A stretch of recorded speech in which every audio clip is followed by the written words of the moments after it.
What are the symptoms of chronic fatigue? If you have been struggling with constant fatigue, you may have been wondering this very question. That sounds like you, then you are in the right place. In today's video, I'm going to answer that question, plus give you some solutions so you can start feeling more energized immediately.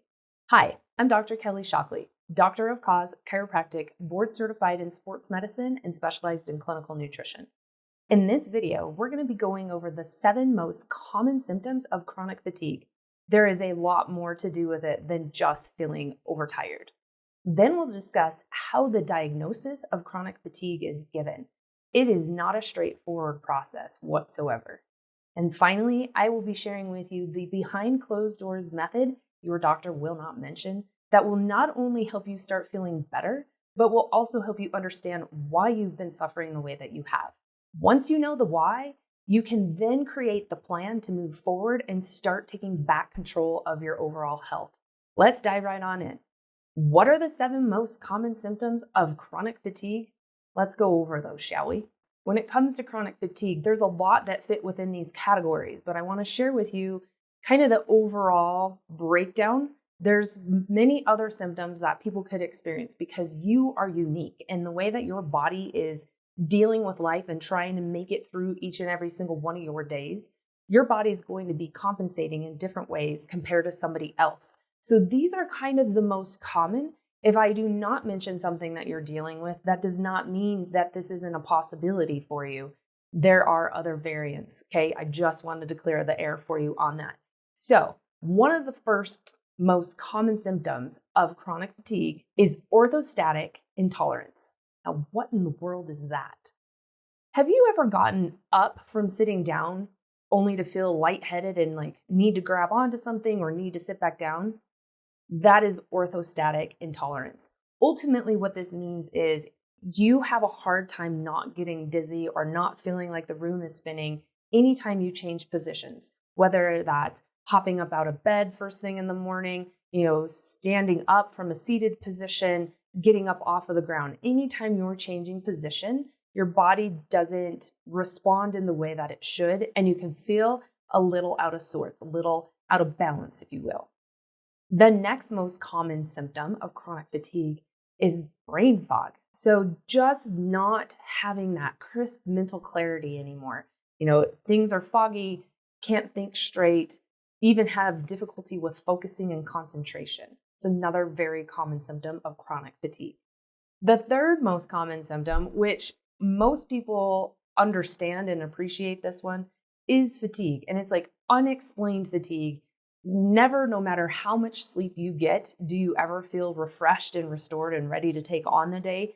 You're just constantly worn out. One of the other kind of groupings of symptoms that is really common for people who are dealing with chronic fatigue are those flu-like symptoms. So aches and pains throughout the body and the joints, kind of feeling feverish, just run down, different than feeling tired, but just not feeling well. That's another set of really common symptoms of chronic fatigue. One of the 5th most common symptoms of chronic fatigue is not handling exercise very well. The medical world calls this exercise intolerance. This can show up in a few different ways. If you feel motivated and that you have enough energy to try to push through actually doing a workout, what you will find is your body all of a sudden doesn't respond the way that others seem to respond. Maybe your blood pressure goes sky high or your heart rate starts beating, 100 miles per hour. Or if you make it through a workout, you have more delayed onset of soreness compared to what other people would, and it lasts longer. It doesn't go away quite as readily. So people with chronic fatigue also experience what we call exercise intolerance. The 6th most common symptom of chronic fatigue is pain. Now, I'm sure if you're sitting on the other side of this video and I'm listing all of these details out, this is another one that's kind of a no-brainer. It's pain that doesn't make sense. It can show up in any area of the body. How it doesn't make sense is that you haven't physically done something that would warrant your body being in this kind of pain. And it's another type of pain that it doesn't matter what position you're in. It doesn't matter what you've tried to take. It's pretty unrelenting. It can be several different qualities Most of the time it's achy and soreness. Some patients have explained this as more of a burning or a stabbing type of pain as well. So it's just widespread pain that has no explanation. And then the last of the most common set of symptoms that people with chronic fatigue are suffering from or could be experiencing is issues with sleep, which then compounds the whole problem with being worn out, right? So these sleep problems, they can appear in any different form of a sleep issue. Maybe you're the person who can't fall asleep at night and finally do and can sleep kind of okay the rest of the night. Or maybe you're the person who it takes not much time for you to fall asleep, but you wake up in the middle of the night and it's like your brain turns on and you're ready for the day, even though you're not really ready for the day. You should be sleeping for several more hours.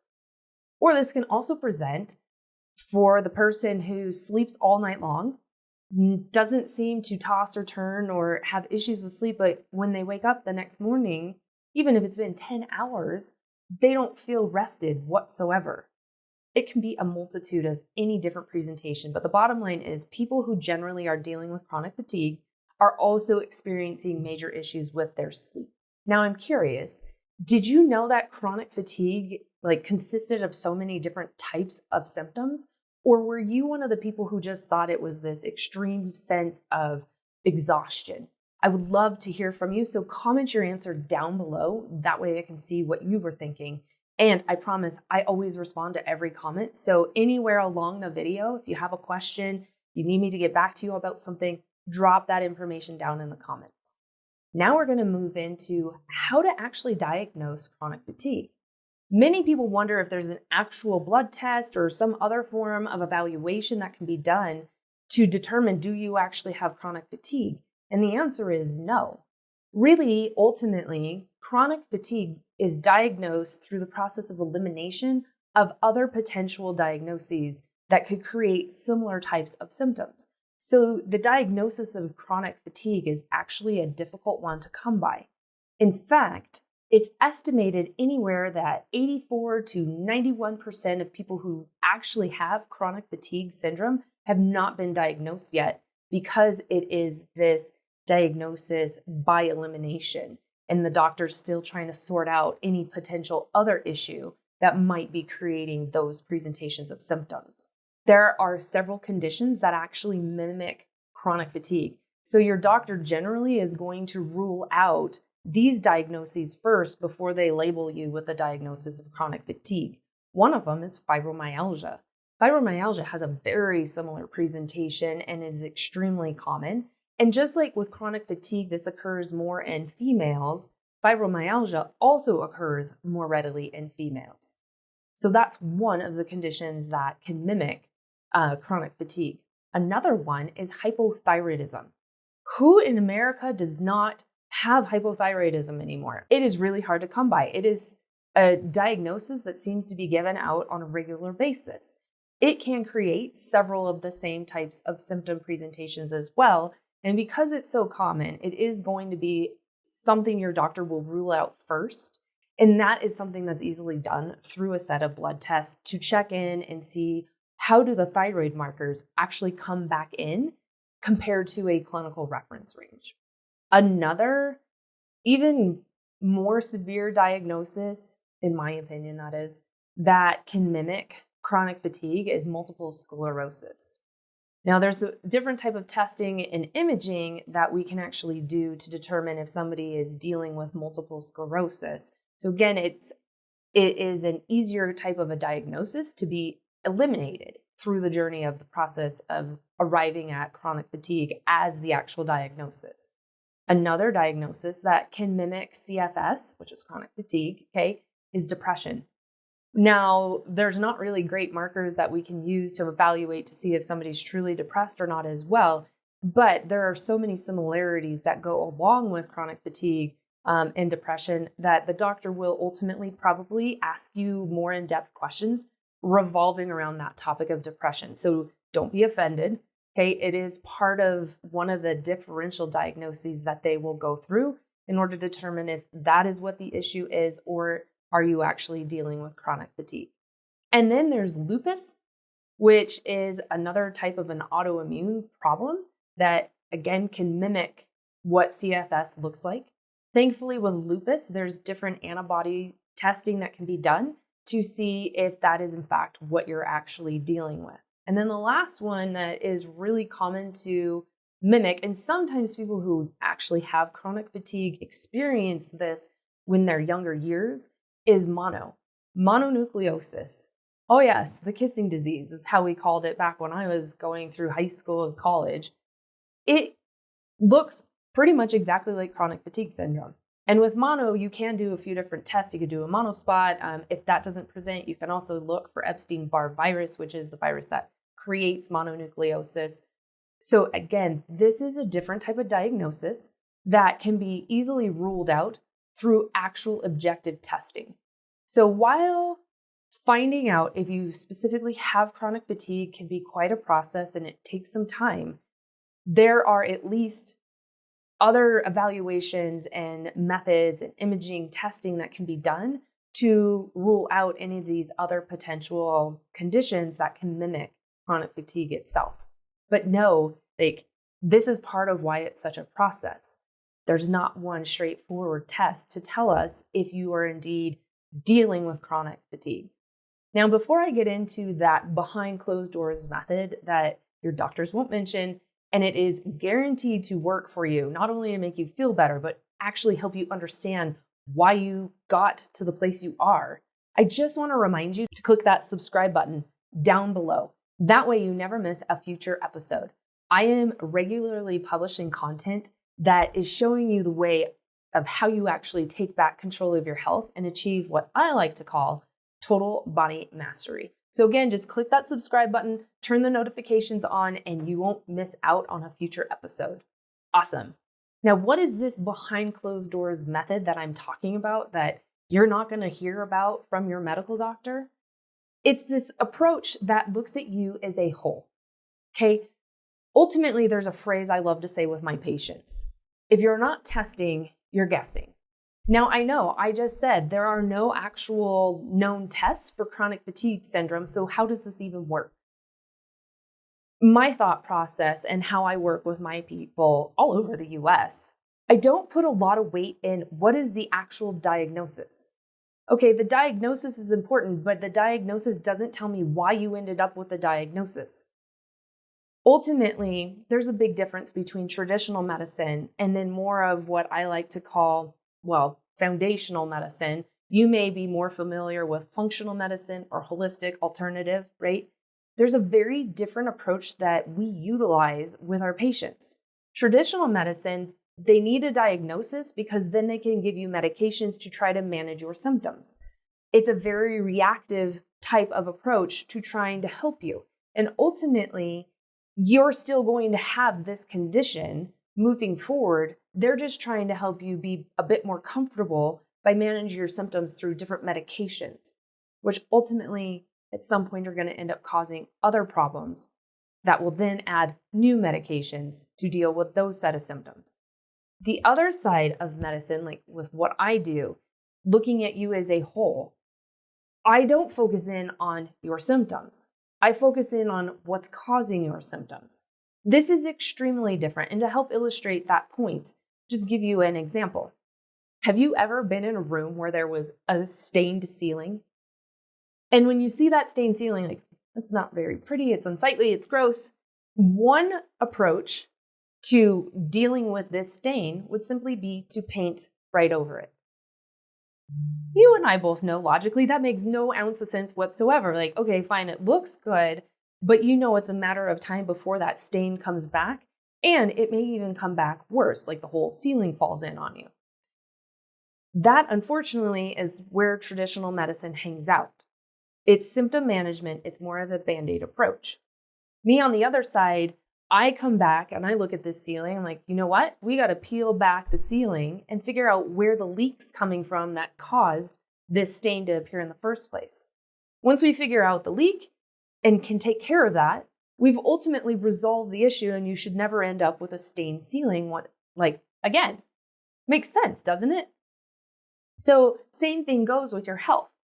While, like I said, to me, I don't put all of the weight in your diagnosis. So while this is a very complicated diagnosis to end up being given, to me, it's more about why are you dealing with all the symptoms that you are? What's going on in your body that's not working the right way, that now your body's trying to say, hey, there's a problem here. You need to fix me. Because guess what? Those symptoms, those are warning signals.